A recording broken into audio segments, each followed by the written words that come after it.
박형수 간사님 인사 말씀해 주시기 바랍니다. 인사 말씀이 아니라 의사진행 발언입니다. 네, 그러면 인사 말씀 겸 발언 의사진행 발언 함께 해주시기 바랍니다. 자, 민주당과 한병도 예결위원장의 일방적 의사진행과 일방적인 일정 공지에 대해서 우리 국민의힘은 강력히 항의하고 규탄하는 바입니다.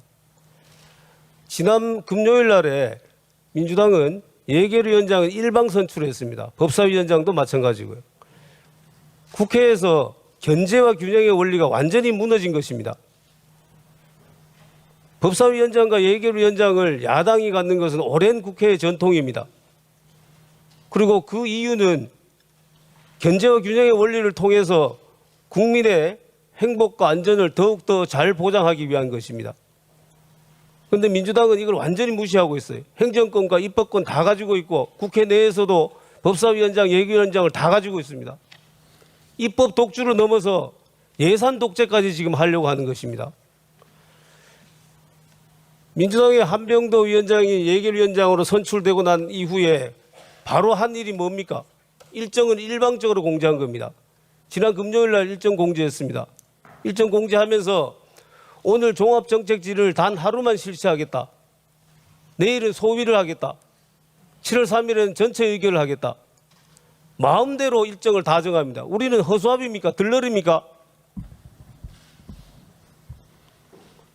자, 이 일정 공지에 대해서 제가 예결위원장님한테 이미 유선으로 말씀드렸습니다. 왜 이렇게 하면 안 되는지. 일단 종합정책 질의를 하루만 한다는 것은 있을 수가 없는 일입니다. 지금까지 예결위 질의에서 종합 질의를 단 하루만 한 경우는 코로나 이외에는 없습니다. 코로나 때는 방역 수치상 여러 사람이 한 군데 모여 있는 것을 가능하면 줄여야 됩니다. 그래서 어쩔 수 없이 하루를 실시한 것입니다. 지난번 1차 추경 때도 종합 질의를 이틀 동안 실시했습니다. 1차 추경에 지금 2배가 넘는 30조 원이 넘는 추경 예산을 심의하면서 종합 질의를 단 하루만 실시한다. 왜 그렇게 합니까? 우리가 국회에서 심의하는 것을 방해하기 위해서 그렇습니까? 그렇게 합니까? 그 다음에 질의 시간도 지금 일방적으로 예결위원장이 10분으로 공지를 했습니다. 종합질의 10분으로 한 경우 없습니다. 지난번 1차 추경 때도 15분 했습니다. 이렇게 시간을 줄여서 질의를 못하게 하면은 도대체 무슨 이익이 있습니까? 7월 4일까지 처리하라라는 이재명 대통령의 일정에 맞추기 위해서 예결위원장이 거기에 들러서는 겁니까?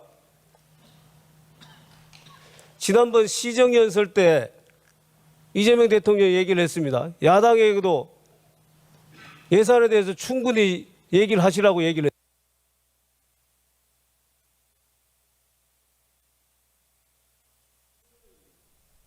마이크 더 주세요. 네, 마이크 더 켜드리세요.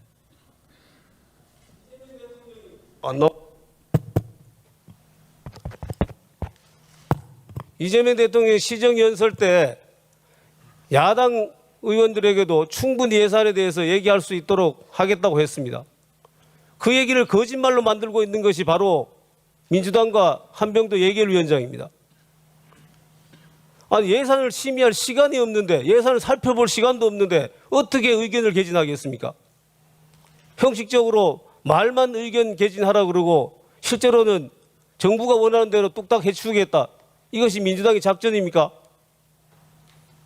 저는 오늘 일정은 전면 중단을 하고 지금 이 시간부터 정회를 하고 여야 간사 간에 일정을 협의하고 시간까지 협의를 해서 그 협의된 일정에 따라서 다시 예결위를 시작해야 된다고 생각을 합니다. 이 부분이 만약에 관철되지 않는다면 예결위원장이 일방적으로 또다시 의사진행을 하겠다고 하면은 우리 국민의힘은 더 이상 추경심사에 협조할 수 없음을 분명히 밝혀둡니다. 이상입니다. 네, 해주십시오. 네, 저도 이성 간사님. 의사진행 발언하겠습니다. 예. 네, 우리 야당 간사님 말씀 잘 들었고요. 종합 정책질의 일단 의사진행 발언은 듣고 가시죠.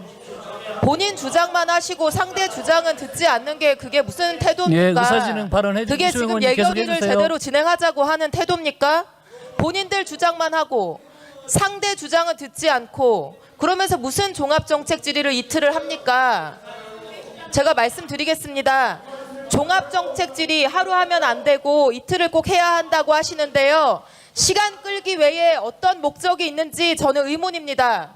지난 1차 추경 때 정책 질의 이틀 했습니다. 근데 지금 이 상황에서 이틀이 주어지면 누구한테 무슨 질의 하시겠습니까? 진짜 궁금합니다. 저 자리에 앉아 계신 분들 보이십니까? 기관장이 불출석한 기관이 지금 적지 않고 이제 새 장관 임명됐기 때문에 나오지 않겠다고 어제도 줄줄이 불출석 사유소에 도장 찍어달라고 찾아왔습니다. 그나마 출석한 분들도 그중 절반은 이제 곧 임기 끝나고 떠나실 분들이고요. 이번 추경안 어떻게 집행할 건지 확인하고 묻는 거 얼마든지 필요하지만 책임 있게 답변할 수 있는 장관도 아직 없고 윤석열 정권에서 임명한 장관들은 나 몰라라 출석도 안 하겠다고 하고 대신 출석한 차관님들도 책임 있는 결정이나 답변할 수 없는 상황인데 이틀 동안 질의할 만한 제대로 된 질의 상대가 지금 있는 상황입니까? 지금 민생이 벼랑 끝이라서 정권 바뀌고 장관도 임명되지 못한 상태에서 추경하는 특수 상황 아닙니까? 민생 이렇게 망친 게 도대체 누군데 이렇게 적반하장하는 태도를 보이는 겁니까? 이런 상황에서 정부에 대한 정책 질의 이틀이나 하는 게 무슨 의미가 있다는 것인지 아니면 정말 질의가 아니라 그냥 새 정부의 추경안이 못마땅해서 시간이나 더 끌어서 방해하겠다는 것이 아닌지 저는 정말로 궁금합니다. 그리고 이렇게 시간을 끌면 그 피해는 고스란히 국민들에게 갑니다. 어제도 저희 지역에 식당 사장님 한 분이 다가오셔서 소비 쿠폰 언제 지급되냐고 물으셨습니다.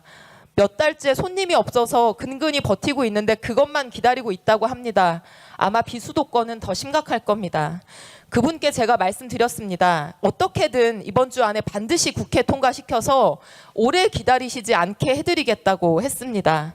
국민의힘 의원님들도 지금 퇴장을 하셨지만 부디 협조해 주십시오. 의원님들 지역구에도 정부의 조치를 몇 년이나 목 빠지게 기다리고 지금 폐업을 앞두고 있는 소상공인들 자영업자 계시지 않습니까? 부탁드립니다. 이상입니다.